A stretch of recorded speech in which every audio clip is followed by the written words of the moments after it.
Hi, today we're going to show you Epson L380 printer. It's a color all-in-one printer, multifunction printer. Okay, here is the printer front end. Is the flatbed scanner port.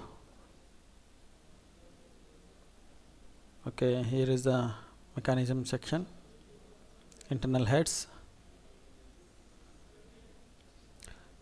It's L380 model.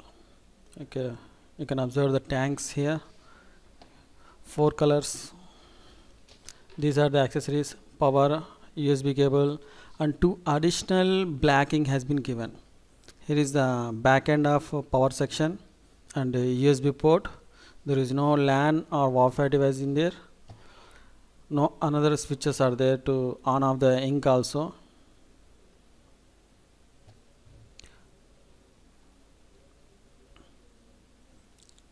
Here it is.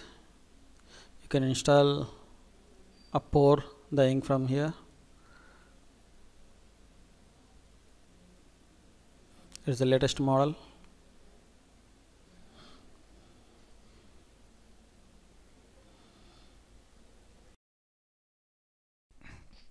Thank you for watching this video. Hope you like it. Subscribe for more videos.